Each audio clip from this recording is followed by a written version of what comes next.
Buenas noches a todos. El día de hoy vamos a ver la clase número 4 de la unidad, que sería la Revolución Rusa. Como en todas nuestras clases, vamos a ver primero cuál es el objetivo y cuál es la actividad que nos tiene preparada la profesora para el día de hoy. El objetivo va a ser caracterizar la Revolución Rusa, identificando sus causas y consecuencias. Es decir, deberíamos llegar más o menos a una idea de qué es la Revolución Rusa, de por qué se produjo y qué va a producir en el futuro. Lo vamos a dividir en la actividad de la profesora, luego vamos a ver por qué pasa en Rusia y no en otro país, qué es, qué se considera que es la Revolución Rusa, cuáles fueron sus causas, las fases que tuvo como la revolución, las consecuencias y finalmente un cierre. Le dejamos esta primera parte entonces a la profesora, espero que todos participen. Está muy buena la actividad. Muy buenas noches a todos.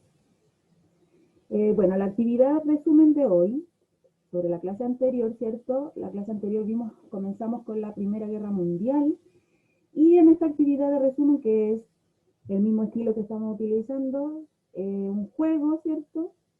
En donde todos pueden participar. Hoy día no voy a pedir que se anoten, ya todos podemos responder, pueden responder por su micrófono o pueden responder por el chat si ustedes gustan. Ya, así que comenzamos. Ya, la primera pregunta, la Primera Guerra Mundial, también conocida como, ¿cuál de esas alternativas nos sirve? La Gran Guerra. La Gran Guerra. A ver, La Gran ¿no? Guerra. El B. La A, correcto. La Primera Guerra Mundial, también conocida como la Gran Guerra. Muy bien. Bien, bien. La Primera Guerra Mundial ocurrió entre los años, ¿qué años? ¿Cuál de esas opciones nos sirve? 1814. La La C. ¿Quién dijo La C, profe, 1914, 1918. La C. Ya, a ver, veamos. La C, chicos, 1914 y 1918. Yo les puse este distractor acá. No es 1814, es 1914. Vamos. ¿Cuál fue el detonante de la Primera Guerra Mundial? La C, el La C. asesinato del archiduque Fernando. Bien, bien, bien. ¿Estudiaron? Bien, bien, chicos. ¿Quiénes participaron en la Primera Guerra Mundial? La B. La Triple Alianza, la Triple Entente. La B, profe, La la B, Triple profe. Alianza y el Entente. Muy bien, a ver, correcto, muy bien. ¿Qué consecuencias dejó la Primera Guerra Mundial? La C. La C, política demográfica, La económica C. y social. A ver, veamos, correcto. Bien, chiquillos, estudiaron. Perfecto. Bravísimo, bravísimo. Tratado de paz firmado en una ciudad francesa y en el cual intervinieron muchas naciones, terminando con el enfrentamiento entre Alemania y los aliados y poniendo fin a la guerra. ¿Cómo se llamará ese tratado? La La B, B. Tratado de Versalles. Ya, bien, ahí hay una trampa, ¿cierto? Porque el nombre lo dice, Tratado de Versalles. Muy bien, correcto. Los felicito, les agradezco también por participar y se nota que estudiaron esta semana muy bien. Muchas gracias.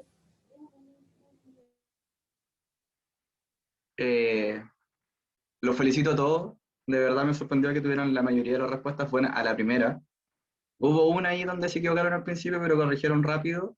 Así que, no sé, pues profesora, 2 décimas, ¿se las Dos ganaron o no? décimas, por supuesto, para todos. Participaron todos, así que se lo merecen. Y Para estudiaron. la próxima actividad. Sí, sí, sí. Participaron en el chat igual, así que bien. Los felicito. Ya, vamos con lo que es la Revolución Rusa entonces. La primera pregunta sería, ¿por qué en Rusia? Vamos a ver un pequeño video cortito sobre las condiciones en que estaba Rusia y de por qué se produce aquí la revolución. Acuérdense siempre de ver las preguntas que están a la derecha. ¿Por qué en Rusia, que es un soviet? Y según lo relatado, si te parece cercano lo que ocurre en Rusia o no. Creo que no había compartido, bueno.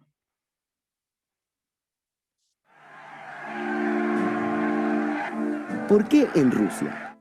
A principios de 1917, Rusia es un imperio, pero al mismo tiempo un país rural, económicamente atrasado respecto al resto de Europa.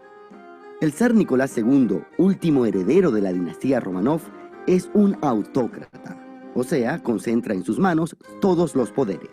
La población se divide en dos clases sociales, la nobleza feudal y el resto del pueblo. De hecho, 4 de cada 5 rusos son campesinos y obreros, y las desigualdades son enormes. Las condiciones de vida de los campesinos son como las de la Edad Media, y los obreros de Petrogrado y Moscú viven hacinados en barracones insalubres y con jornadas laborales de hasta 16 horas.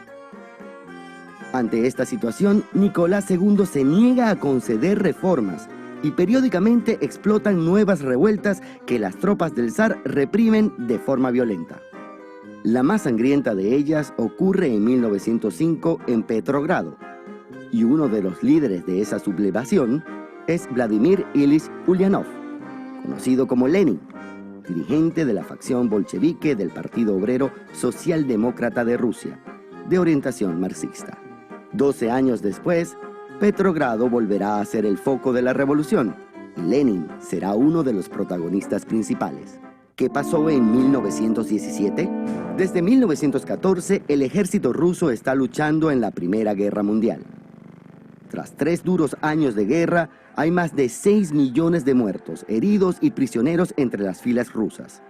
Además, a esto se le suma una inflación desorbitada, el desabastecimiento de alimentos y productos básicos y el descontento político por la falta de reformas.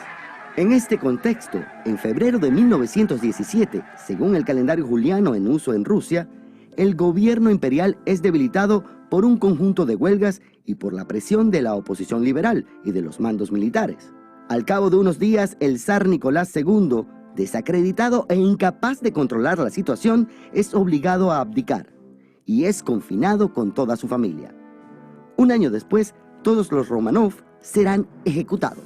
Ahora los rebeldes asumen el control del país y ejercen el poder político a través de un comité provisional de gobierno y del Soviet de Petrogrado.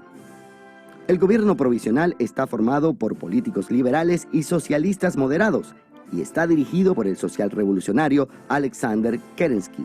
El Soviet, en cambio, es una asamblea popular formada por obreros y soldados. Su organización se extiende en poco tiempo al resto de Rusia, involucrando también a los campesinos.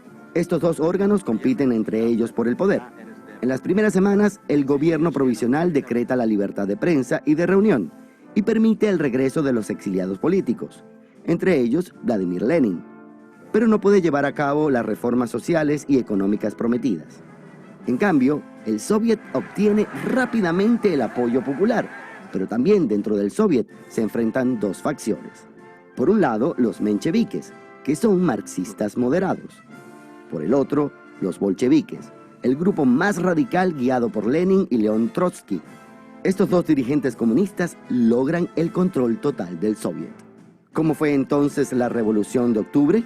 La noche entre el 7 y el 8 de noviembre, 25 y 26 de octubre según el calendario gregoriano, después de un intento de golpe militar, Lenin y Trotsky asaltan el Palacio de Invierno de Petrogrado, la sede del gobierno provisional, capturan a todos sus miembros y así inician un régimen comunista. Las medidas principales de su programa son el retiro inmediato de las tropas rusas de la guerra, la liquidación de los latifundios y la entrega de la tierra a los campesinos, la nacionalización de los bancos, el control obrero sobre la producción industrial y la supresión de los privilegios de la nobleza y la iglesia. ¿Por qué es tan importante? Porque Lenin aplica las teorías económicas y sociales elaboradas 50 años antes por Carlos Marx y Federico Engels, y funda el primer Estado autodenominado socialista de la historia. Después de una guerra civil de 5 años, los bolcheviques conquistan definitivamente el poder, y en diciembre de 1922 nace oficialmente la Unión Soviética, un gran imperio que durará hasta 1991.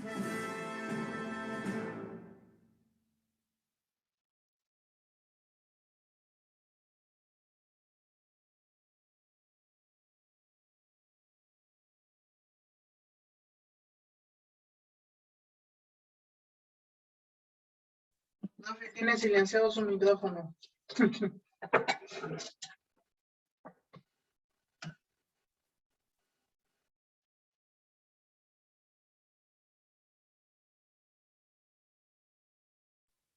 Ahora sí, me había vuelto a mutear.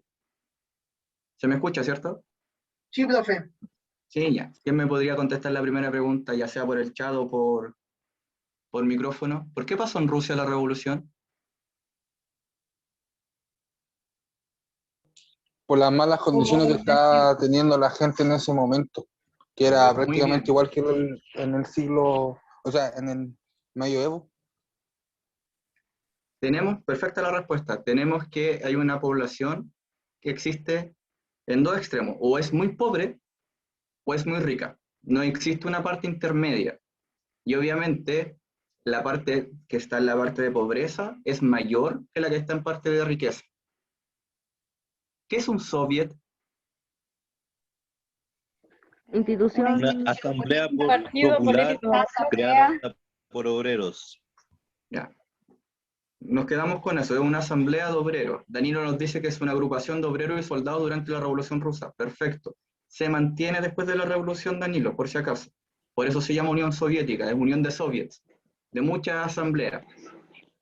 Según lo que relata el video, de esta desigualdad, de esta revolución, de gente radical, ¿les parece cercano lo que ocurre en Rusia? Ojo, esto pasa en 1917. Por supuesto que sí, profe. ¿Por qué?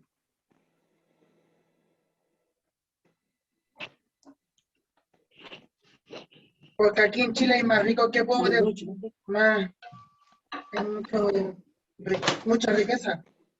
Estamos hablando, perfecto Bruno, estamos hablando de que algo que sucedió en otro lado del mundo, bastante lejos de acá, en otro siglo, hace más de 100 años, se parece mucho quizás a lo que está sucediendo hoy en día con el estallido social. Existe una gran desigualdad, se reparten mal los recursos y eso lleva a un descontento social generalizado. Obviamente acá todavía no llegamos a lo que sucede acá y espero que no, porque realmente murió mucha gente, no solo mueren los que tienen dinero en estas revoluciones. Que no llegue a pasar eso, que las cosas se logren arreglar mediante la democracia.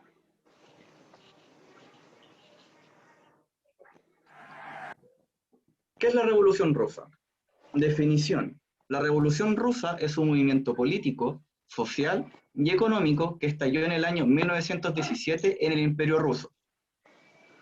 Es considerado uno de los acontecimientos más importantes de la época contemporánea, debido a la trascendencia de las consecuencias que derivan de él. En el video nos daban algo. ¿Cuál es una de las importancias que tiene esta revolución? La empezada del socialismo, por así decirlo, o el inicio del socialismo como nación, por así decirlo.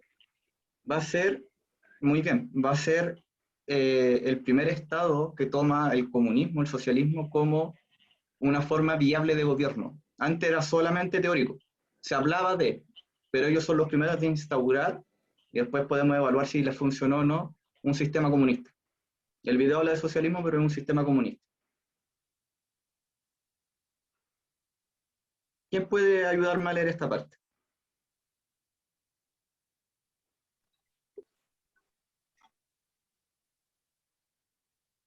¿Qué cosa, profe? ¿Quién me puede ayudar a leer esta parte? ¿No se ve? Yo, profe, yo lo ayudo. ¿Sí? Ya, perfecto. Las preguntas, ¿no es cierto? No, dice características de la Revolución Rusa. Ah, profe, es que profe, a ¿No mí se me ve sale bien? todavía, me sale, ahora sí me sale. Ahora sí, ya, perfecto. Ya, características de la Revolución Rusa. La Revolución Rusa sacudió los cimientos del mundo europeo y occidental, porque depuso en muy poco tiempo una monarquía de larga data y transformó el Estado de forma violenta y significativa en un lapso de apenas un año. Se caracteriza por sustentarse ideológicamente en las bases del comunismo, así como en ser una respuesta del pueblo ruso hacia una gran desigualdad social que se vio agravada por las malas decisiones del zar Nicolás II y su incapacidad de dar soluciones a las necesidades del campesinado y obreros. Muchas gracias. Muy buena la lectura. ¿De qué nos está hablando este texto? ¿Qué es lo que yo debería mirar en el texto para saber inmediatamente de qué me está hablando? La título. revolución rusa. Da El las título, características ¿cierto? de la revolución. Perfecto. Siempre que yo voy a analizar un texto, lo primero que tengo que ver es el título, para saber de qué me va a hablar. Para responder después de qué me está hablando, ¿qué pregunta debería hacerme?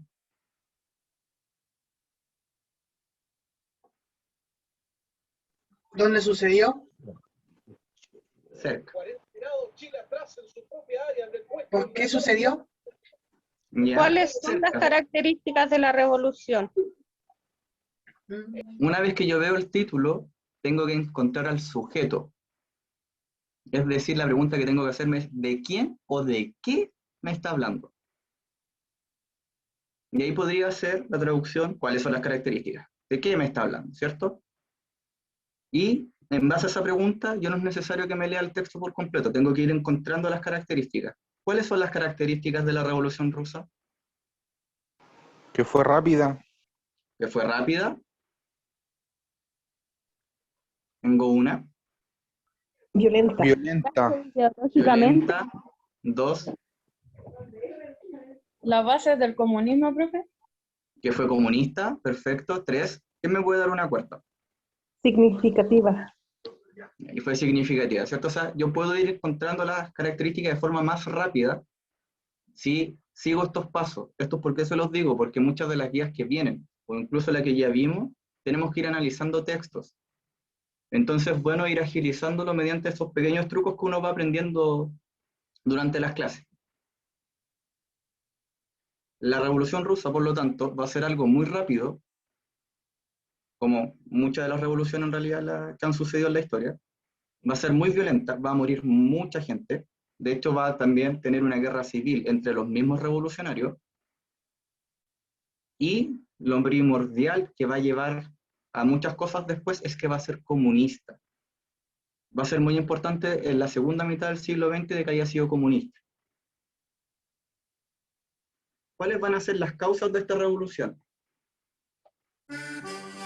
Primero tenemos que van a haber en Rusia, en el Imperio Ruso, grandes derrotas militares y grandes bajas. Van a tener una derrota contra Japón, que es totalmente inesperada, y luego la participación en la Primera Guerra Mundial van a ser solo derrotas para Rusia. Va a ser el país que tiene más muertos en cuanto a sus soldados.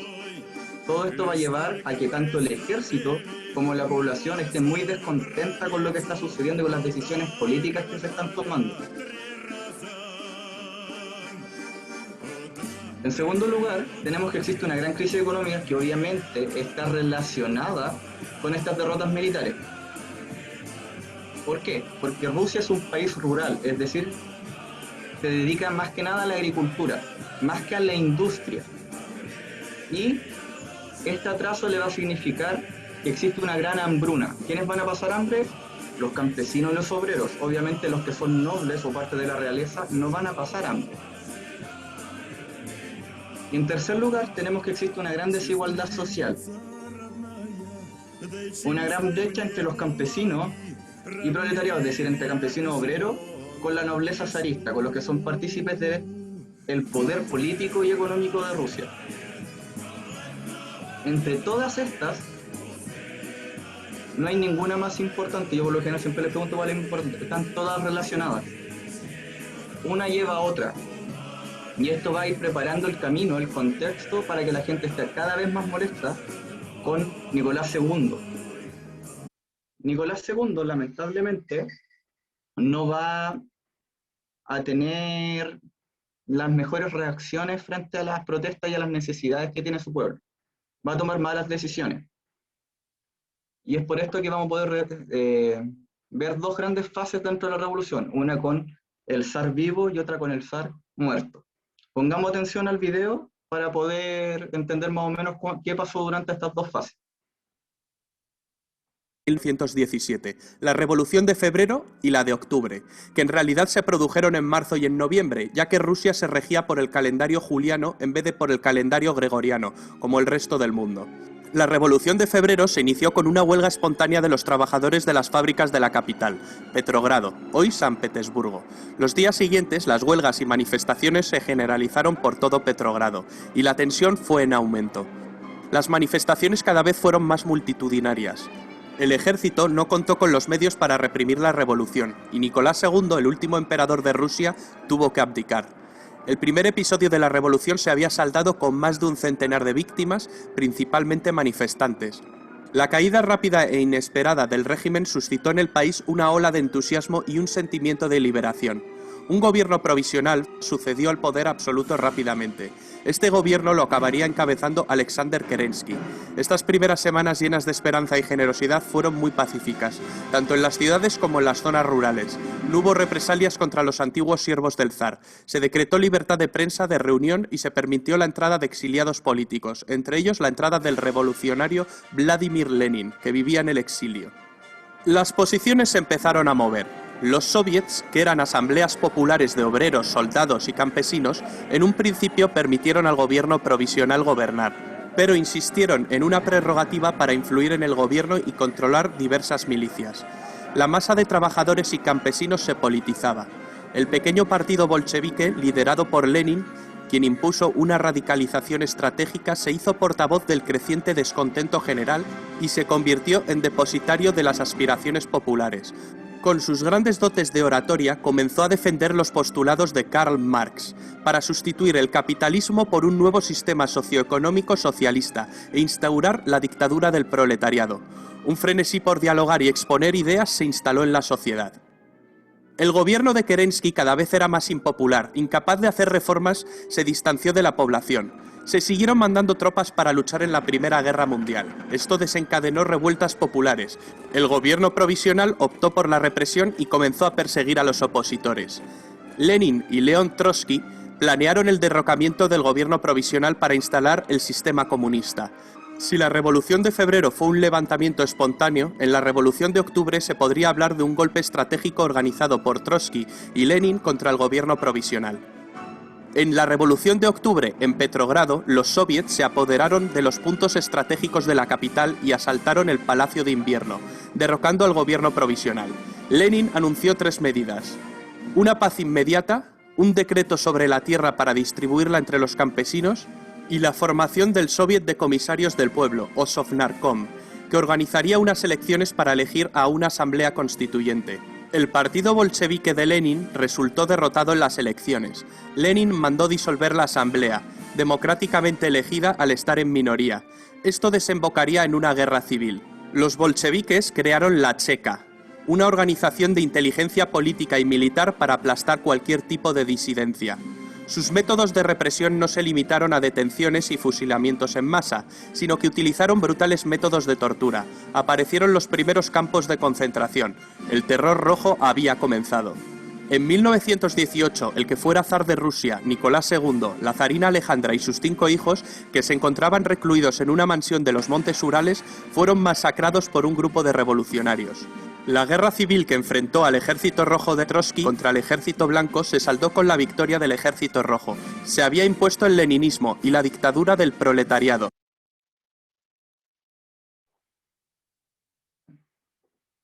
¿Cuáles son las fases de la Revolución Rusa? La Revolución de Febrero y la de Octubre. Perfecto. Acá no nos enredemos, yo sé que en este video y en el anterior también hablan de que ellos se guiaban con otro calendario y por ende para nosotros deberían ser otros meses, pero dejémoslos con estos nombres, febrero y octubre, para no caer en el error. Hay pocos meses de diferencia entre una y otra. ¿Qué personajes podemos ir destacando dentro de las dos revoluciones, entre las dos fases? Nicolás II. Lenin. Ya, el zar Nicolás II, Lenin, Alexander. Trotsky, Alexander Kerensky. y Stalin. Kerensky. Perfecto. Stalin todavía no aparece, aparece tiempo después. Tenemos entonces de que estos personajes van a luchar por el poder, obviamente amparados en lo que se va a significar el apoyo del pueblo. El zar abdica, es decir, deja el cargo porque toma malas decisiones. se niega a generar reformas, y el negarse a tomar reformas va a significar finalmente que incluso el ejército le va a dar la espalda. Entonces, como ya nadie lo quiere y ya no tiene poder real, va a decidir abdicar. Cuando él abdica, Kerensky forma un gobierno provisional, pero Lenin con Trotsky comienzan a cerrucharle el piso, a forcejear ahí en el poder político hasta que lo logran sacar, y obviamente no lo sacan de buena forma. Según lo relatado, ¿qué les parece? ¿Cómo actuaron los revolucionarios? ¿Estuvieron bien? ¿Estuvieron mal? Yo encuentro que estuvieron entre bien y mal. Bien por el hecho de que se hicieron escuchar, y mal porque ya una vez que están en el poder dejaron la democracia de lado y empezaron a actuar súper violentamente. Perfecto. Muy bien, porque una de las primeras decisiones de Lenin es hacer una asamblea democrática entre todos los que son revolucionarios, que obviamente tienen distintos matices, para que se tomen las decisiones entre todos. Pero al ver que su partido no tiene la mayoría, que su partido pierde, la disuelve. Y no solo contento con eso, ¿qué es lo que hace con sus contrarios? Lo encierra en los kulak, Los torturan, en las prisiones. ¿Qué es un campo de concentración? Un campo de tortura, por ejemplo. Un campo de tortura. Nosotros normalmente tenemos como en la cabeza de que los campos de concentración son ideas nazis. Hitler los inventó para torturar y matar a los judíos. Sin embargo, como podemos ver acá, antes de Hitler ya se ocuparon. Y lo ocuparon y lo inventaron en Rusia, lamentablemente. Con la diferencia de que ellos no los ocupan para torturar y matar a los otros, sino que a ellos mismos. Ejercicio. Simplemente porque piensan distinto. Todo aquel que estuviera en contra de lo que planteaba Lenin y Trotsky era un enemigo, sin importar de que fuera ruso y sin importar de que haya sido revolucionario.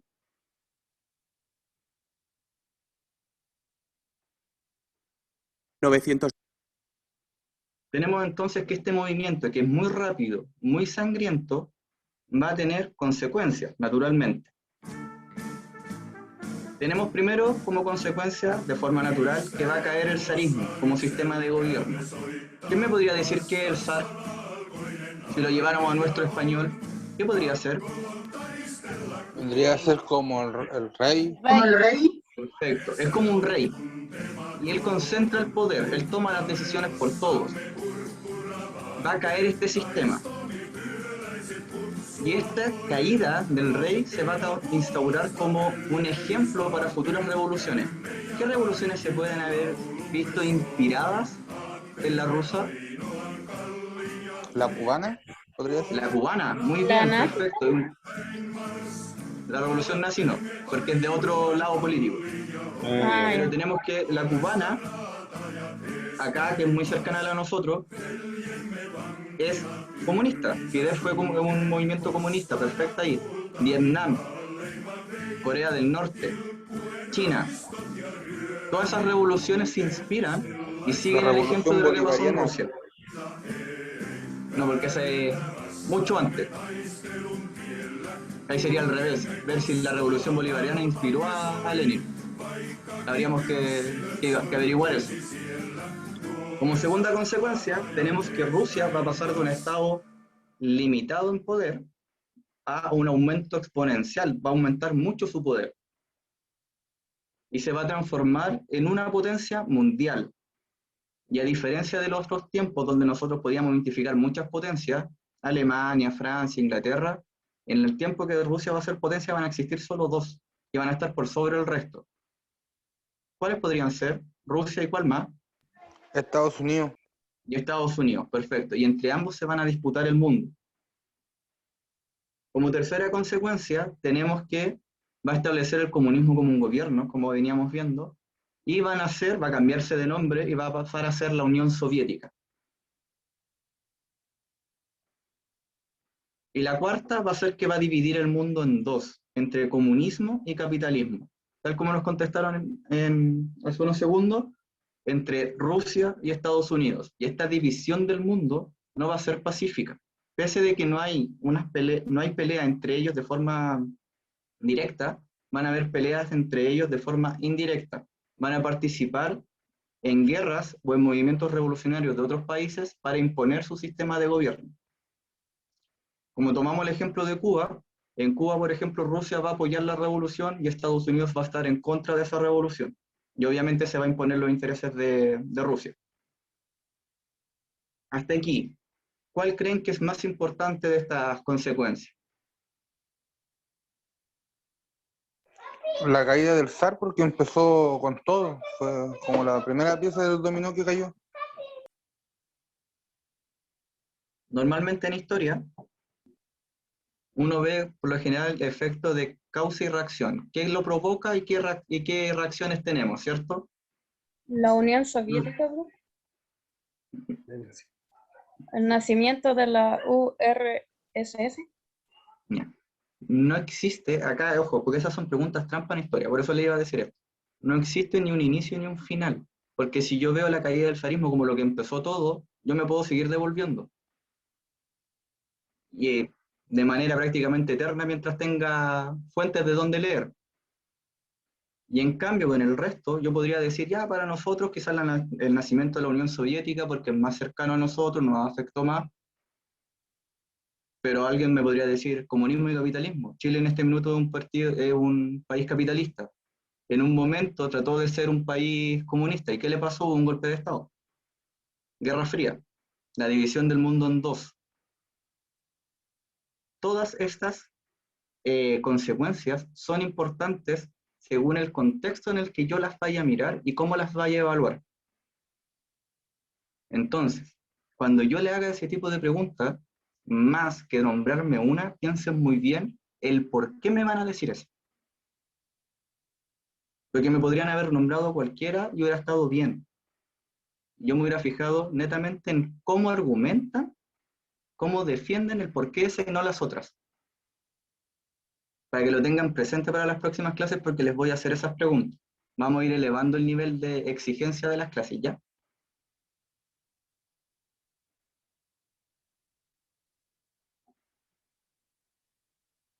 Finalmente, ¿cuáles eran las causas de la Revolución Rusa? La desigualdad que había en el pueblo. ¿Ya? Eran tres. Desigualdad social. Sí, económica y la caída algo de los militares era. Ya, la crisis económica y algo de los militares, entonces eso me falta. ¿Qué pasaba con los militares? ¿Estaban bien? ¿Estaban Las mal? pérdidas numerosas que tuvo el ejército hace Derrotas tiempo militares. atrás. Derrotas militares. Ahí está, derrotas militares, perfecto. Entonces tenemos las derrotas militares, la crisis económica y la desigualdad social. Muy bien. ¿Cuáles son las consecuencias? Eran 4. Caída del zarismo. Una, La de los dos mundos por separar no era. Bueno, Aumento del poder ruso, 2, establecimiento del comunismo y el nacimiento del URSS ¿ya? y la 3, división de los mundos, comunismo y perfecto, capitalismo. la división del mundo en 2. Pero muy bien. Hay que tener buena capacidad para poner atención en la clase y estar viendo el partido. Yo no podría hacerlo. Entonces, esto es el objetivo de la clase y se cumplió perfectamente, me lo respondieron súper rápido. De verdad me ponen súper contento como profesor de que sean capaces de poner atención y no solo de estarme escuchando, porque ponerme atención significa que les está quedando en la cabeza lo que yo estoy hablando y lo que estamos viendo. Esto es pregunta de prueba, esto es pregunta de guía, esto es pregunta de nota. Porque este es el objetivo de la clase. ¿Algún comentario hasta aquí? ¿Alguna duda?